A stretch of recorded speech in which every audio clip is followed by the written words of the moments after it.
Paz do nosso Senhor Jesus Cristo seja com todos. Fábio Barbosa Santos, do canal Sertão City.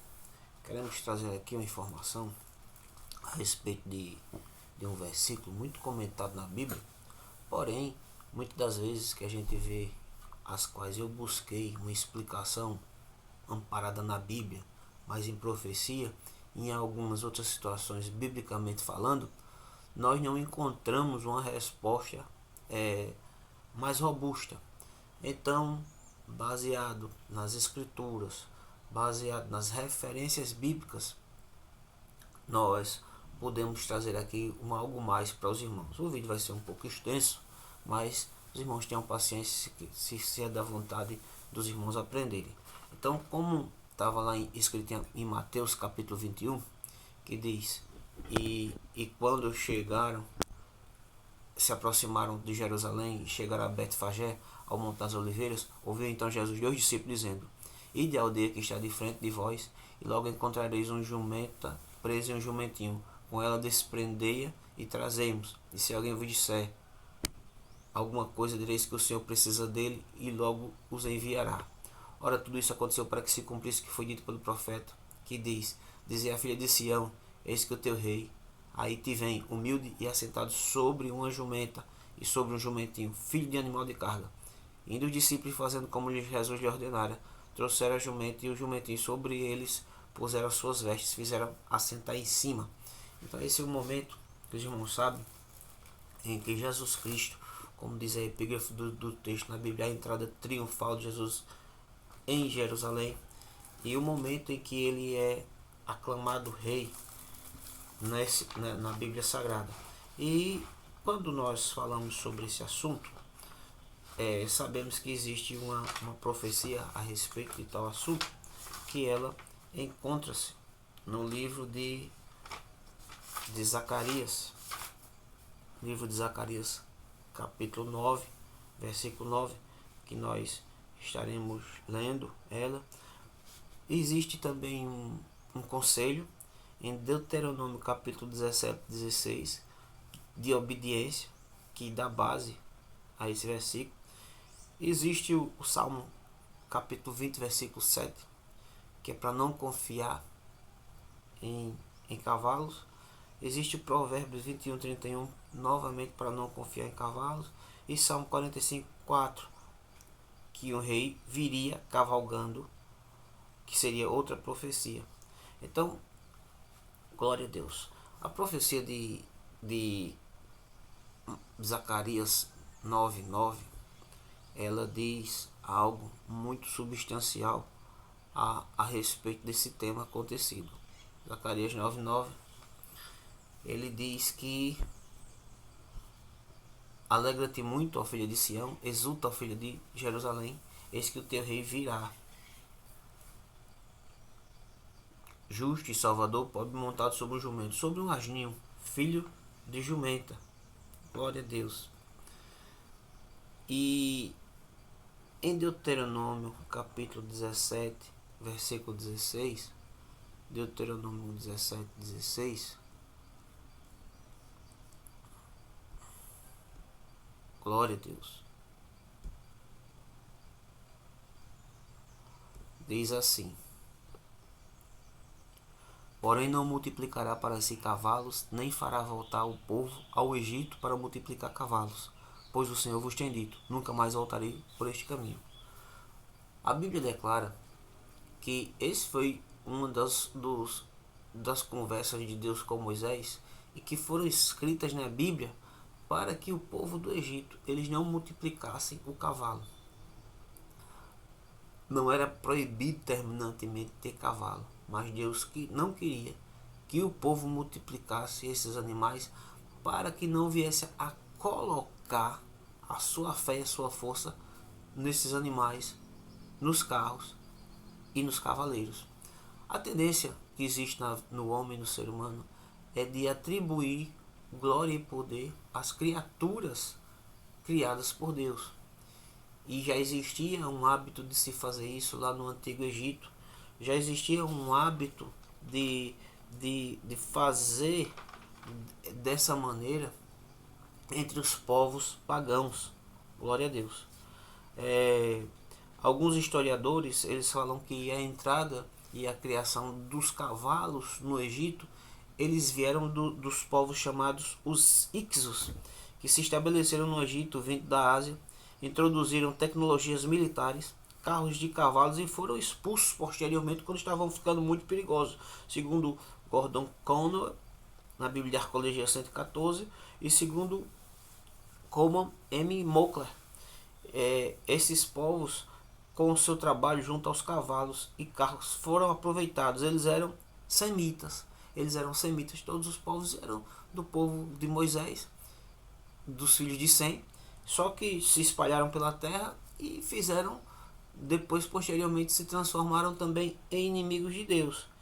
Eles eram árabes, fenícios, assírios, descendentes de Sem, hebreus, arameus, acadianos, amorreus, caldeus e ixos. Esse povo usava o cavalo nas guerras, nas procissões e adorações religiosas, e alguns tinham seu trono em cima da cela ornamentada no cavalo. Então, entre os hebreus estavam todos esses povos que eram descendentes da humanidade, e eles utilizavam já o animal para as guerras, utilizavam o animal para as procissões religiosas, para as suas adorações, e algumas dessas tribos elas tinham o trono do rei em cima do cavalo ornamentado para demonstrar poder e autoridade. Então, observando isso e observando o que Deus disse a Moisés, para que o povo não sentisse vontade, que não multiplicasse cavalo para o povo de Deus, então nós entendemos que Deus não queria que o povo se estribasse na força e no poder desse animal. Não era proibido ter cavalo, não era amaldiçoado quem tivesse um número pequeno de cavalo, mas era de uma certa forma aconselhado por Deus para que não multiplicasse esses animais. Podemos observar na Bíblia Sagrada também, fazendo análise bíblica, que Josué ele já retou cavalos. Josué capítulo 11 versículo 6 e versículo 9.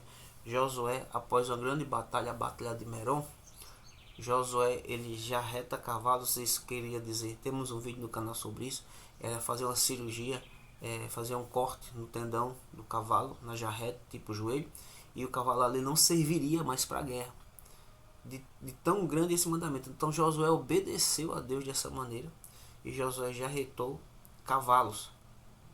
Ele não ficou com nenhum cavalo daquela batalha, era uma batalha grandiosíssima. Ele já retou todos os cavalos, tocou fogo nos carros e venceu a batalha, exterminando seus inimigos. E então ele entendia que Deus não queria, Josué muito próximo de Moisés, entendia que Deus não queria que o povo utilizasse cavalos para a guerra, né? Então Davi também, ele utilizava uma mula, Davi ele utilizava alguns cavalos. Então teve uma batalha também em que Davi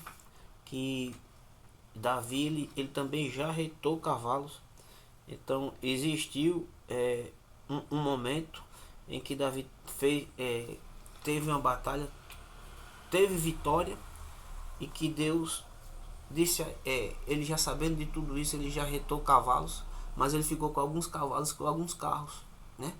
Porém, nós entendemos que Davi andava numa mula, e Davi não fazia muito uso desses animais, mas por algum motivo ou alguma teimosia ele fez isso. Já vamos entender que Salomão criou muitíssimos cavalos. Salomão era um admirador dos cavalos, e aí a gente vai vendo um declínio diante daquilo que Deus ordena na vida dos homens, e eles vão diminuindo a sua obediência a Deus. Então, dito isso, nós entendemos que Deus ele tinha algo a respeito dos cavalos com o seu povo, para que o seu povo não virasse as costas para Deus pensando que o poder viria do cavalo. Então era por isso que o Salmo versículo 7 fala daquela maneira, né? Então os cavalos tinham todo esse contexto, e o jumento ele era um animal mais fácil de lidar, era um animal mais fácil de alimentar e menos trabalhoso do que o cavalo, e ainda trabalhava mais do que o cavalo, só não corria tanto, mas ele trabalhava mais do que o cavalo, né? Existiam as mulas são híbridos do jumento e do cavalo. Davi andava sobre mulas, né? Então Deuteronômio 16 já nos traz isso. Josué capítulo 11, versículo 9. E fez Josué como o Senhor lhe disse, e seus cavalos reitou, e seus carros queimou a fogo. 2 Samuel 8:4. Tomou Davi 1.600 cavaleiros e 20.000 homens de pé, e Davi já reitou a todos os cavalos de carros, e reservou deles 100 carros e 100 cavalos. Então, não existia uma proibição, não era amaldiçoado quem tivesse cavalo, mas era proibido multiplicar. Por aí a gente já vai entendendo o que Deus queria falar com o povo. Então, quando fala a profecia de Zacarias, capítulo 9, versículo 9, alegra o teu filho de Sião, é interessante que algumas profecias, o nome do jumento ele era o eco asnino, e alguma profecia fala sobre o filho do asno.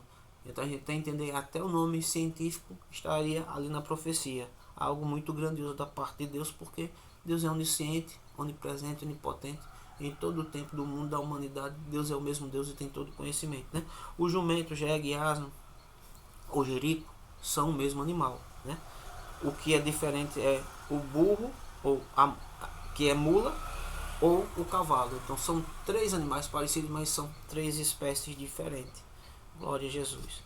Então, na época que Jesus Cristo veio aqui, os romanos eles faziam muito uso dos cavalos. Nós temos vídeos falando sobre isso.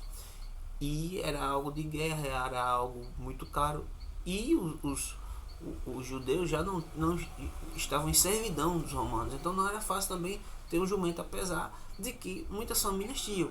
Mas já era algo que não era tão comum e tão fácil de ter. Mas a maioria das famílias que trabalhavam precisavam de um animal desse. Então existem outras profecias também que nós estaremos lendo aqui para vocês, que encontra-se em Zacarias capítulo 9, versículo 10, que também embasa esse assunto e nos dá maior compreensão.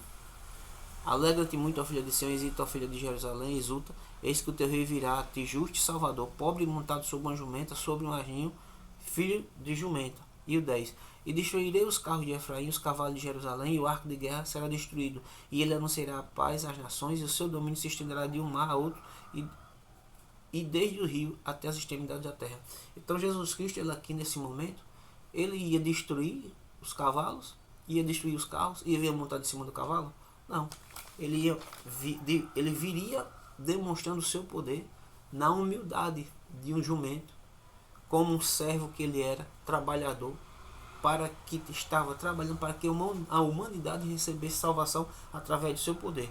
Apocalipse 19:11, que diz assim: e viu o céu aberto, e eis um cavalo branco que estava assentado sobre ele, chama-se Fiel e Verdadeiro, e julga e peleja com justiça. Isso é outro momento em que Jesus Cristo virá para julgar com todo o seu poder e sua glória. Então, a demonstração que ele virá no cavalo branco, fiel, verdadeiro, mostrando pureza, mostrando poder, e ele vencerá pelo poder da sua palavra e não pelo poder do animal. E era essa a mensagem que queria trazer para as pessoas. Então, seria até um disparate Jesus Cristo Deus dizer que não era para multiplicar cavalos, Jesus Cristo e a Bíblia dizendo que nas profecias a respeito de Jesus Cristo que ele ia destruir cavalos e cavaleiros e carros, e ele vinha montado no cavalo. Isso aí iria fragmentar no entendimento das pessoas o poder de Jesus Cristo. E ele era um rei diferente de todos os outros, mas ele era rei, ele foi aclamado rei. E o jumento também, para o contexto histórico judaico, ele também não era um animal desprezado, ele era desprezado por outras reações, mas no contexto histórico judaico ele também era uma montaria de juízes, montaria de sacerdotes, montaria de reis. Oséias 1:7. Contudo mostrarei o meu amor ao povo de Judá, e eu, o Senhor, seu Deus, os livrarei dos seus inimigos, não com armas e exércitos, nem com cavalos e carros de guerra, mas com a voz do meu poder. Então Jesus Cristo estava sendo aclamado rei, e todo o poder e autoridade estava sob o poder dele, sob o poder da palavra dele. Ele não precisava de carros, nem de cavalos, nem de cavaleiros ao seu redor. Como o próprio disse, eu posso clamar aqui e virar a legião de anjos para me ajudar. Oséias 8:8. O povo de Israel foi encolhido e estava abandonado entre as nações, como um utensílio que ninguém quer. O momento de Israel sendo subordinado a Roma, os romanos achavam que era uma das piores nações. Então Israel estava passando por esse momento, um momento de escárnio. E esse rei Jesus Cristo, ele veio entre o povo demonstrando poder e autoridade pelo poder da sua palavra, na sua humildade, conforme descrevia o texto, que também Isaías fala sobre alguma coisa sobre isso, mas claramente aqui em Zacarias. Miqueias 5:10. E sucederia naquele dia, diz o Senhor, que eu exterminarei do meio de ti os cavalos e destruirei os teus carros. Então, era muito forte a profecia disso, e o povo entendia. Os homens entendiam que ele não viria dessa maneira como os reis da terra. Existia também algo muito interessante lá na literatura judaica a respeito, mais à frente, que nós iremos ouvir outros versículos. Então, Provérbios 21:31, o cavalo prepara-se para o dia da batalha, mas do Senhor vem a vitória. Outro momento aqui. Era algo que era combativo da parte de Deus sobre essa questão de cavalos e cavaleiros. Salmo 20, capítulo 7, uns confiam em carro, outros em cavalos, mas nós faremos menção do nome do Senhor nosso Deus. O salmista sabia que estava falando baseado em Deuteronômio, capítulo 17, versículo 16. Essas são profecias e são advertências a respeito dessa confiança no cavalo. Então você vê que Jesus Cristo, em todo sentido, existia coerência daquilo tudo que ele fazia, e aí ele vem, como diz a profecia. Esses versículos são antes da profecia, Zacarias já é posterior a esses versículos, mas a profecia fala exatamente como ele viria. E sobre mais ainda o jumento era um animal desprezível pelas nações pagãs, mas não pelos judeus. Então Juízes capítulo 5, versículo 10 diz assim: vós que cavalgais sobre jumentas brancas, que vos assentais em juízos, e que andas pelo caminho. Era montaria de juízes, de homem de autoridade. Juízes 12:14. Abdon, filho de Hilel, tem 40 filhos, que 30 filhos dos filhos que cavalgam sobre 70 jumentos. Jumento, montaria de juiz, né? Então tinha todo esse contexto histórico para que a gente entendesse, né, que existia algo desprezível das nações, mas para a nação judaica e para quem inicialmente Jesus Cristo veio, estava se cumprindo, sim, profecias a respeito daquele momento. Então, já damos o texto aqui. O Isber afirma que esse jumentinho não tinha costume de montaria, e seria difícil para montá-lo, mas que Jesus mais uma vez demonstrou seu poder sobre todas as coisas e montou o jumento. Existia dificuldade, realmente, era um jumento que nunca foi montado. Se uma pessoa normal fosse montar esse jumento, não ia aceitar essa montaria. Mas Jesus Cristo mais uma vez demonstra seu poder e autoridade. Mateus Henrique concorda com esse pensamento, pois afirma que Jesus, sendo humilde e vindo para salvar, estava em posição de humildade. Mesmo tendo todo o poder, veio para salvar e posteriormente julgaria, que seria Apocalipse 19:11. Vindo num cavalo desta vez, para estabelecer seu reino milenial, dando vitória a Israel. Mateus Henrique faz uma comparação entre 2 Coríntios 8:9 e Isaías 53:3, 4, 5, 6. Nosso Senhor Jesus Cristo, que sendo rico, por amor a nós, se fez pobre, para que pela sua pobreza enriquecêssemos de espírito para ganharmos as riquezas celestiais. Glória a Deus. Então, por qual razão e por que existia essa profecia? Por esses motivos eles eram motivos judaicos. Então, Deuteronômio capítulo 17:16, um conselho, porém não multiplicará para si cavalos. Provérbios, não confia em cavalos. Provérbios 21, prepara-se para a batalha, mas do Senhor vê a vitória. Salmo também, outro conselho. Miqueias, outro conselho. Oséias, falando que Deus iria livrar do cavalo. E tem outra profecia muito importante aqui em Salmos 45:4. Essa fala de um rei que viria no seu esplendor, cavalgando prosperamente por causa da verdade, da mansidão e da justiça. Jumento cavalgando, mansidão e justiça, um rei viria cavalgando, era algo esperado não só pelos judeus, mas também por outras nações. Essas nações esperavam sim um rei cavalgando. Não diria que era cavalgando num cavalo no jumento, mas eles entendiam que seria também no jumento. Então muitas pessoas viram essa profecia se cumprindo cabalmente. Salmo 45:40. Se a gente for esmiuçar aqui nessa profecia, a gente vai ver que existe muito mais coisas a respeito do momento que aconteceu. Era um rei próspero, que cavalgava com a verdade, a palavra, e com mansidão e com justiça. Então o jumento também demonstra isso. O momento em que Jesus Cristo veio para salvar os pobres, os miseráveis, aqueles que estavam em aperto, e toda a humanidade, não só os judeus, mas como os gentios também, ele trazia tudo isso, justiça e mansidão. Então, o cavalo sendo condenado, eles queriam ele montado num cavalo e o que aconteceria em Apocalipse. Mas mesmo o cavalo sendo condenado, eles esperavam que ele viesse também no cavalo. Mesmo eles estando conscientes daqueles acontecimentos, eles esperavam Jesus também no cavalo. Então, fugia da profecia, fugia daquilo que Deus já tinha estabelecido, demonstrando algo espiritual para o povo daquela época e para nós nos dias de hoje. Então, dito isso, diante de todas essas referências bíblicas a respeito dessa profecia que encontra-se lá em Zacarias, todas essas outras profecias, esses mandamentos de Deus, essas advertências de Deus, essas restrições de Deus a respeito do animal, faz todo o sentido e dá todo o amparo teológico e bíblico sobre o assunto.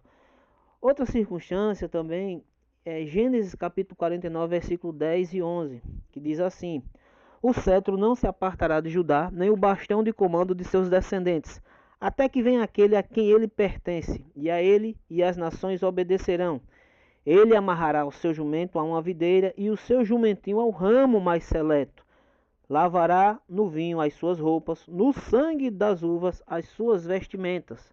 Glória a Deus. Então, esse versículo aqui, ele deixa claramente sobre o poder e a autoridade que Jesus Cristo tinha, sendo descendente de Judá, sendo descendente de Davi, que o poder e a autoridade ficaria sempre sobre a sua mão, e a ele pertenciam todas as nações e elas obedeceriam a ele, pelo poder da autoridade de Jesus Cristo. A atração do poder salvífico do Evangelho e o poder de Jesus Cristo era demonstrado nesse momento. Ele amarrará seu jumento a uma videira e o seu jumentinho ao ramo mais seleto. O ramo mais seleto, Jesus Cristo, dessa linhagem. Lavará no vinho as suas roupas, no sangue das uvas as suas vestimentas, a respeito de sacrifício, a respeito de sangue no Calvário, a respeito de autoridade, a respeito da alegria e do gozo do Evangelho que era proporcionado àqueles que não tinham isso. Então, Juízes 5:10, as autoridades elas montavam em jumentas brancas. Juízes 12:14, autoridades e juízes andavam sobre jumentas e jumentos. Zacarias 9, versículo 9, a profecia mais conhecida que Jesus Cristo montaria no jumento.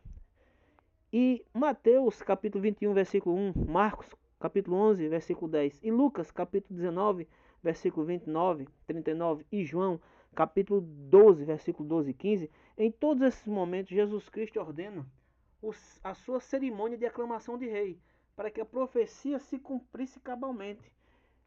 Um rei demonstrando seu trabalho e o amor para resgatar e proteger seu povo. Ele não estava vindo de guerra, numa guerra a cavalo, ele estava num trabalho de paz, no jumento.